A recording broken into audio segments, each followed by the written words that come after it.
Okay, so I'm going to start another presentation here. This one is The World is Out of Control. I've seen some of the laws coming out and all that, and we Christians need to stand up for this. And if you are an atheist or anybody else, you need to fix your way of thinking if you think that these are okay or whatever. Um, we need to fix some of these. Some of these are not really good. There's multiple mistakes. I can only think of a few, and I just made this last night. It was right before I went to sleep, and I didn't put too much in there. But if you guys got any more, please comment down below and subscribe, watch, share, tell people about the channel. I'm really tired. I'm really tired. I just woke up. Anyways, next slide is law. Ugh, I cannot spell. Laws coming out around America. Canada is making a law where in public you cannot talk about your religion or or religion. Period. You're not allowed to talk about your religion to any non-believer or to any other, believer outside of, your house. You're not supposed to do that. I disagree with this greatly because, as I believe in the Bible, and I showed that the Bible is truthful, and whether somebody wants to believe in the Bible or not, you are taking away freedom. Now I know you're Canada, but still, they still, it's just still wrong. They should have freedom in Canada as well, especially religious freedom, as in America. But Americans' religion freedom is going down as well, and it's getting deterred in many countries, and all this, all this stuff. Um, Canada, uh, they're like I said, trying to make this law, or did they make this law? I don't know. Uh, but I think this is incredibly wrong. This is messed up. The reason why I think so is because if you believe in Hinduism, you can't teach your religion. Yes, well, to me that's good. But then the Christian cannot teach his religion to the Hinduism or the atheist or any of that. Uh, you cannot teach each other what is wrong and what is right per se, uh, according to your Bibles. Uh, Basically, it takes religious freedom to indefinitely. You're not allowed to say, "Oh, you believe in doing some stuff when others don't." Uh, I really think this is messed up. This will hinder a lot of things, and I think this should be fixed. California is coming out with a law to ban books, movies, media that will deter gays to be straight. I heard this on a video, and I was like, "What is this actually true?" Later on, hearing it off the news and all that California is trying to ban books and not have therapists that will actually try to make gays straight. This takes away people's freedom because whether they want to be gay or not, they have a choice. If they do not want to be gay, then they will become straight. If they want to become gay, then they will become gay. But they're taking away the opportunity to become straight because if they don't know how to become straight, if they don't know what being gay or straight is, they're just going to be gay. And they're not going to be able to fix themselves. They're not going to be able to have freedom if they want to. They should have the choice. And doing this, you're taking away the people's choice. And I think this is wrong. For one reason is gays, I do believe is wrong, but I do believe that you know that you can still go to heaven if you're gay, and I have friends that are gay. Okay, so I'm not against you, uh, but still, they're taking away your freedom, uh, and that should be fixed. Trying to take guns, property is not, it's probably not going to happen, but it could. Taking guns, they were trying to do that for some time, whether it's all of them or assault rifles or certain guns. And the way it's going, I don't want to say per se that they're going to take all guns or most guns or guns.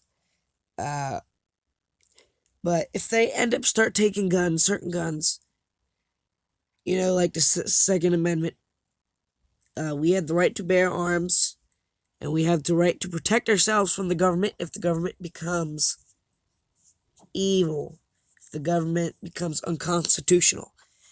Okay? You don't have the right to attack a police officer if he's just standing there, okay? That's a little different of a story. Please don't take my words out of context.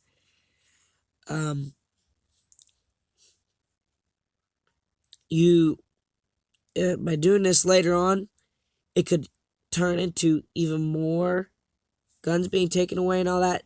Because what does that saying go? You give a dog an inch, they take a yard. And that's how the U.S. government is, and that's how other people are. You give them leniency, and they take some more. You got to be careful about some of that stuff, though. Because if they end up taking guns, and they end up taking religious freedom, and they end up taking freedom altogether, you can't protect yourself. We're all going to be like China. And China makes their own people dumb, has their own people dumb. Yes, they want them smart, but dumb in certain areas to where they can't attack. They cannot rebel. So weapons, you're not allowed to own a weapon in China. You're not allowed to read the Bible in China. You're not allowed to, believe in any religion in China except for evolution. They have become secular. They have no freedom whatsoever. They have no freedom of speech. They have no freedom of religion. They have no Second Amendment. All they have to do is they have to listen under the emperor. And that's about it.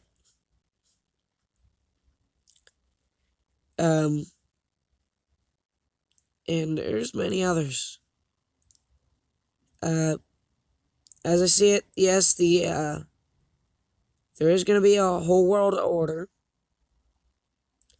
It says about that in the Bible, and also that is coming to be, as you see in the United Nations. And this will definitely harm us. And that there's going to be laws. And since China already has bad laws and good laws and all that, they're probably going to mix up laws and have laws that should not be. Well, also after the whole world order, the Antichrist will rise out of Europe, or at least we think, out of Europe. And people are going to think he's the supreme leader and that he's going to rule. So whatever laws he does, people are going to have to follow. And that is going to destroy our faith, because after the rapture and after that, if you don't believe in him, then, and if you believe in God, then you'll be beheaded and executed for doing that. The Bible specifically warns us about this, and the signs of the end is coming. Like the European Union is coming together.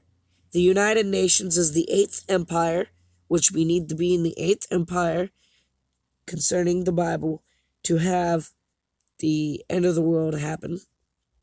So the United Nations is here. European Union is coming together. The 666 is already out. The Mark of the Beast is already out. And that's going to evolve. And the 666 is not just the number. The number all by itself is meaningless, but what the number stands for in the system. See, the 666 is a number in the system. It's a system. It's a system that will actually, because they're actually coming out with a computer chip that they'll put in your hand. In the Bible, it says people that have the 666 in the right hand or in the forehead, will not go to heaven, will go to hell. And they're going to be putting computer chips in people's hands. Primarily, the right one. One reason is because the right hand is the hand that people use the most. Unusual, most people are right-handed.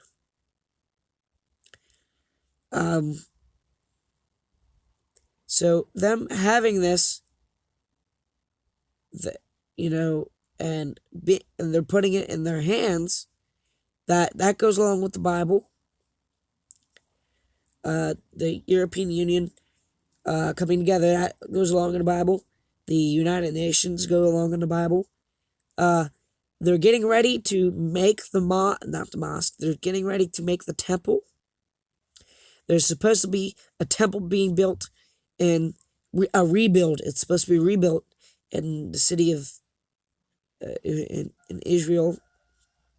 I think it's Israel, where the mosque is, and they're already training people and priests and all that. So when the deed does come out, that they'll be ready to go, and it has not been exactly signed off on yet. They did not start building yet, but they're thinking about it. They're getting ready. So that's just around the corner. And that has to happen. That has to happen. And the three years of terribleness and the 3 years of goodness. What was it? No, it's 3 years of good. 3.5 years of good and 3.5 years of terribleness is going to happen. And that's going to be around the time where the temple gets built. And if the temple is soon going to get built, then the 3.5 years of goodness and the 3.5 years of terribleness will happen, and the mark of the beast will happen shortly after, and the rapture will happen shortly then. The rapture will happen around that time, whether it happens before the 3.5 years of terribleness and goodness or not. So the rapture will happen around this time when God brings up his children, and the people that stay behind are going to be the people that either be executed or stayed unholy. This is going to grow, whether we live into this era or not. We're leading up to this, and I know for a fact that this world is going to get worse. And I'm asking you, brethren, and you people, to stand up and help with these gay regulations, with these other laws, to protect them and to help them and maintain them. Fix them.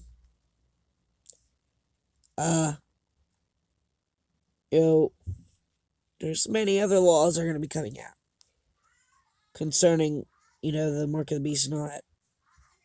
Shut up!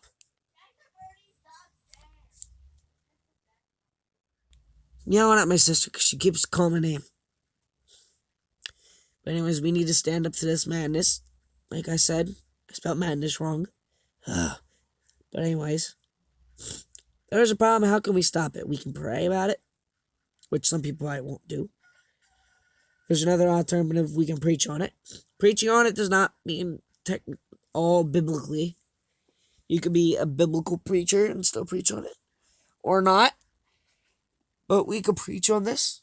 We could start a campaign and get people and brethren and do protests and all that against this and go to the president about it. We can ally with others and and with other groups that will go against us in churches. And we need to stop this. We can't, if we can't stop it, we can slow it down. We can at least dim it down, you know? We can at least help it to where uh, people will have religious freedom and just freedom altogether, and that the Second Amendment does not fall apart. Doing protests and all that, we can help the people.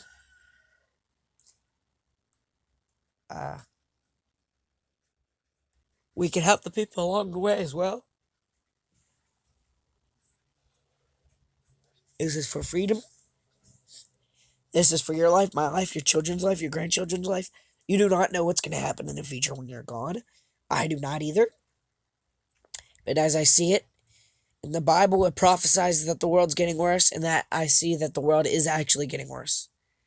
From the time that God made the flood to the time of now, this God is more tolerable of Sodom and Gomorrah than this. If y'all don't know the Bible, Sodom and Gomorrah was a town where people just did whatever they want. There was homosexuality, murders, thievery, and all that. And God destroyed it. But what happened here is this is the entire world. The entire world is worse than Sodom and Gomorrah now. Religion and gays, lesbians, all the rampant wanting to get drunk and kill people, you know, like drunken driving and all that. That is insane. God is not like that one bit. You're hurting people. You're hurting yourself. God does not want you to hurt yourself. In fact, God does not want you to get drunk. As I see it, even if you do not believe in God, if you do not believe in God, then you're missing out on something. And I'll tell you this, like I said, there is stuff aligning with the Bible to the end of the world. And if the end of the world is so, and if all this is actually aligning, that means the Bible is correct in something at least, right?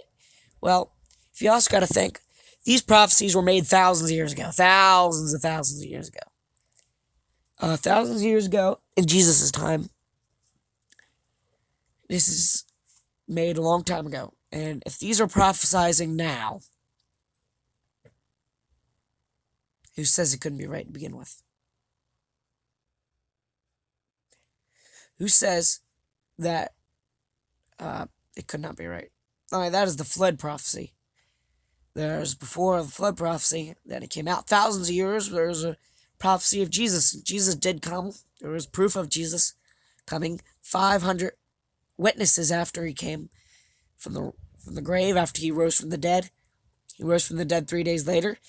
Millions of people, not millions, but thousands of people seen him dead, die. The Roman soldiers made sure he died. He was guarded. And then Jesus arisen. And 500 people seen him. Or was it 5,000? One or the other. But many, many, many people seen him. And after his death, after he rised, and it was not a fake person, he actually talked to his disciples again. He talked to Mary Magdalene.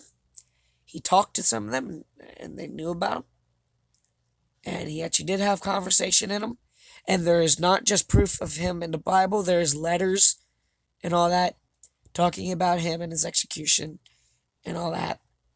There is pictures of dinosaurs and all that still living and all that. You know, dinosaurs were called dragons back then. So when you hear about people killing dragons, there was that. So the Bible is correct. The world is not millions of years old, and they did not die millions of years ago. In fact, the oldest the world we can say is 10,000, but the Bible says that the world is 6,000. So there you go. That's your proof that it's 6,000.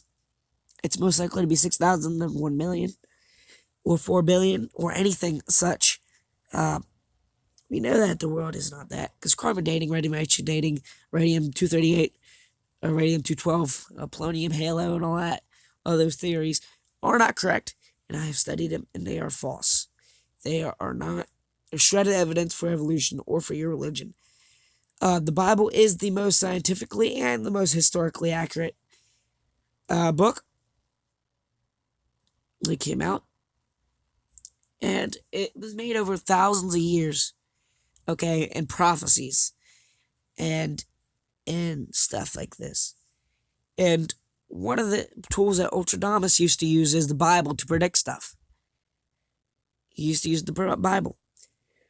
The Bible does not go against any of actual science. The Bible does not go against any actual science, but it goes for actual science. However, the evolution theory goes against actual science and is a hindrance to science, therefore being a destructive force to our minds. Whether you believe it or not, I can't help you. But like I say this to my people and to the people, if you believe in God and I believe in God, then we die, we go to heaven. If you do not believe in God and I believe in God, then you go, and I'm right and you're wrong.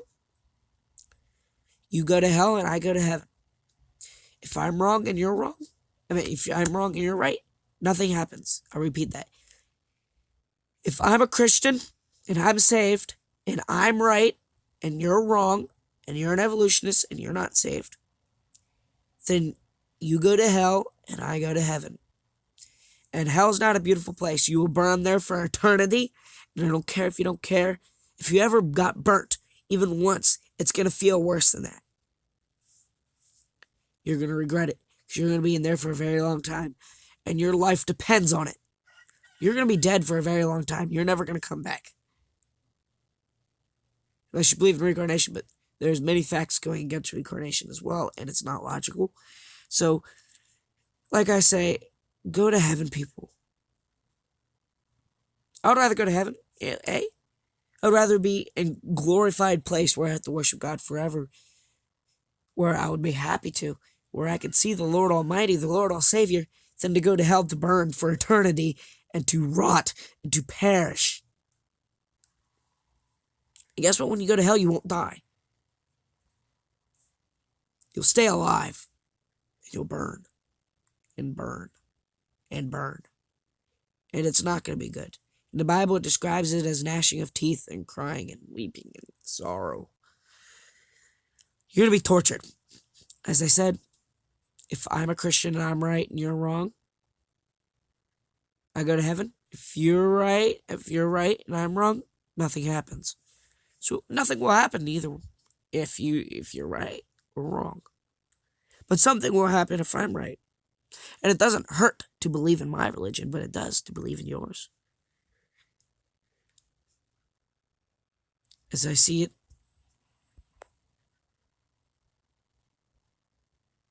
have y'all a sniffy time and a good rest of your day. And please subscribe, turn on notifications, and all that. Amen to you, brother.